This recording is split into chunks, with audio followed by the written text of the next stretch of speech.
Et vous qui pensiez que la vision des super-héros de Brightburn était glauque. Salut à tous, c'est Xavier, bienvenue sur Watch Mojo français. Aujourd'hui on se retrouve pour le top 10 des raisons de regarder The Boys. Pour cette liste, on va du coup passer en revue les raisons de se ruer sur cette série originale d'Amazon. Numéro 10, c'est une série de super-héros pour adultes. The greatest superhero team the world's ever seen. The Seven. Vu son sujet et son titre, on pourrait s'attendre à un divertissement héroïque innocent pour toute la famille. Mais cette adaptation de la série de comics par Garth Ennis et Darick Robertson est clairement pour les adultes et brandit même un message d'avertissement au début de chaque épisode. Avec un chaos hallucinant, des injures et plusieurs moments de pure dépravation, The Boys donne à Deadpool des airs de dessin animé pour enfants. Mais si la série est très explicite, rien n'est gratuit ou excessif. Name's Butcher. Billy Butcher. Listen, I was thinking that you and me should have a little bit of a chat. Tout est toujours au service du ton de la série et offre une vision unique du genre des super-héros. Si vous cherchez quelque chose de plus sombre que le MCU, mais de plus farfelu que les premières entrées du DCEU, The Boys est pour vous. Numéro 9, un sens de l'humour sombre.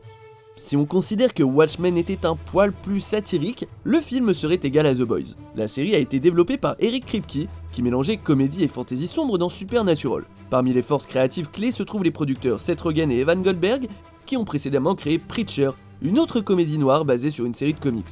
The Boys fait écho à des films que Rogen et Goldberg ont fait, tels que Délire Express, et la série tourne autour d'un groupe de marginaux hétéroclites qui se fait des ennemis puissants et manque de mourir tout le temps. Who are you? A water balloon filled with blood and meat. La série rappelle même C'est la fin dans sa représentation des figures publiques irresponsables et égocentrées. De plus, on trouve leur humour choc emblématique qui intervient quand on s'y attend le moins. Shooters on 31. All right, sit tight.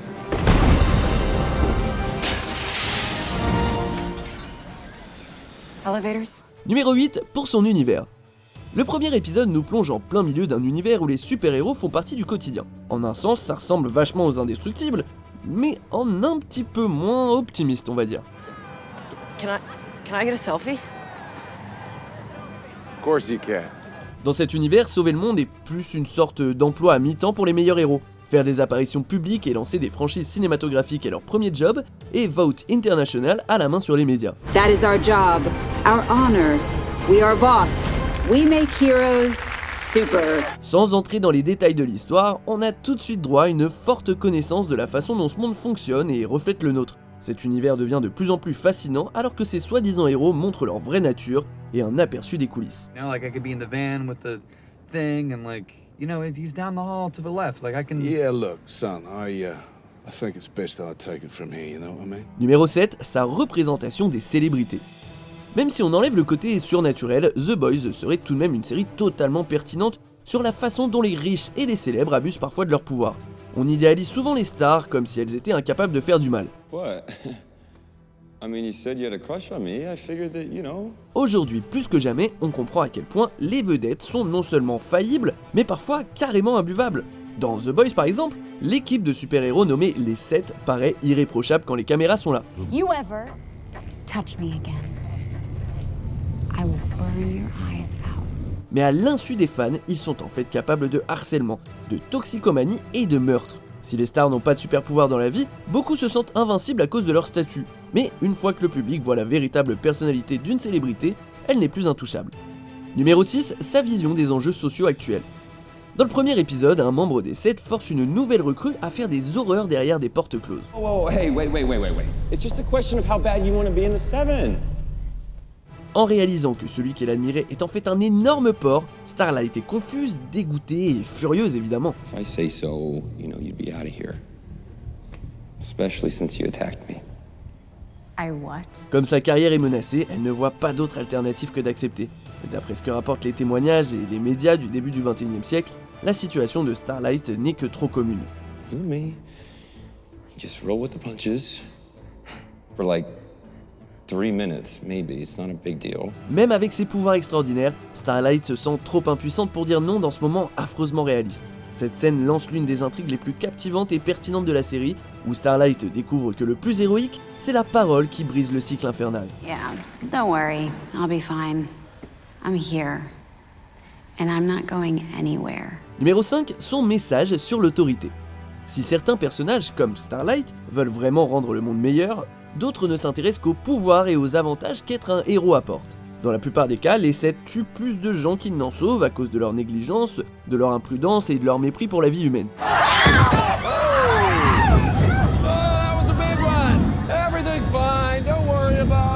Ce n'est pas si différent des véritables controverses qui entourent les forces de l'ordre dans la réalité. Ça s'applique également aux politiciens qui donnent souvent la priorité à leurs propres desseins au lieu des besoins d'autrui et laissent les innocents se faire piétiner. 123 brave souls lost in an instant, in a senseless act of violence. The Boys démontre ce qui se passe quand la masse suit aveuglément l'autorité. Quand le gentil Hughie Campbell subit une tragédie personnelle, il doit choisir entre l'innocence et la corruption. Numéro 4, pour Homelander. Le leader des 7, Homelander, ressemble au départ à un croisement entre Captain America et Superman. And I trust we never have to have this conversation again. Mais dans une version où Captain America est un agent double de Hydra et Superman tue des gens innocents. Bon, c'est peut-être pas si difficile à imaginer. Bref, que se passerait-il si un trésor national était en fait la plus grande menace envers l'humanité? Voilà en gros qui est Homelander, le vrai méchant de cette histoire. I got excited, I'm sorry. I'm sure you are. You know the drill. He shot at us first. Atta girl. L'acteur Anthony Starr offre une performance terriblement efficace en incarnant un Homelander humble, charismatique et bienveillant en public.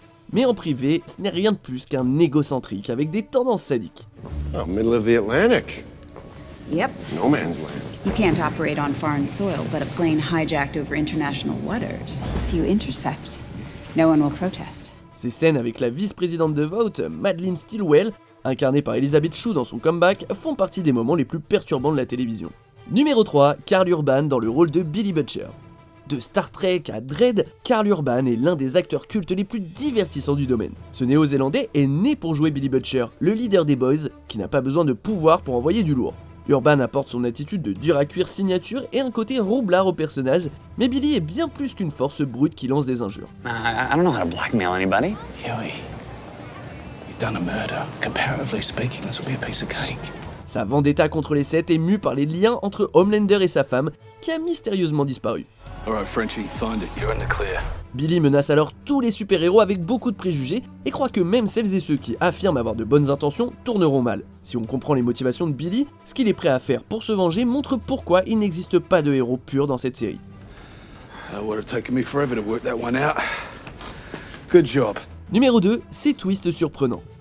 Dès le pilote, on nous présente un personnage qui est censé rester un bon moment. Don't you ever besmirch Billy. Et en une seconde, ce personnage est supprimé comme une mouche qu'on écrase. There's no case. She was in the street. Be like if a bus hit. Dad, she was one step off the curb. Look, I saw it. Ce twist choquant donne le ton de la série qui est souvent très imprévisible. Dans les médias de super-héros, les personnages portent souvent des masques pour cacher leur véritable identité, mais dans The Boys, c'est Vought qui porte un masque. Ce qui semble être le hall de la justice est en fait la légion des super-vilains qui abrite d'innombrables sombres secrets. I'll always be watching over you. En plus d'un mystère bien écrit, The Boys comporte de très nombreux moments hallucinants qui ne manqueront pas de vous faire tomber de votre canapé. On arrive à la fin. N'oubliez pas de vous abonner et d'activer la petite cloche pour ne pas rater nos prochaines vidéos. Numéro 1, elle reflète notre obsession actuelle pour les super-héros. The Boys se passe dans un monde où les super-héros dominent la culture pop. Without crime, with liberty and justice for all. That's within our reach.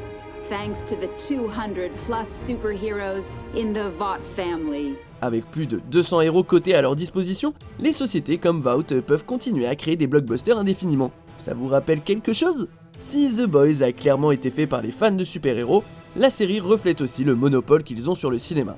Vought ressemble à des sociétés qui ont la réputation d'avoir une trop grande puissance. Certains pourraient dire que les super-héros ont besoin de raccrocher la cape, tandis que d'autres ont encore assez d'admiration pour les tolérer encore un petit moment. If they let us into the military, then this will never happen again. That is my solemn promise to you. Quel que soit votre avis sur ce débat, il n'existe aucune autre série de super-héros comme celle-ci, malgré la saturation du marché. Vous êtes d'accord avec notre sélection? Dites-le moi en commentaire et checkez cette autre super vidéo de WatchMojo français.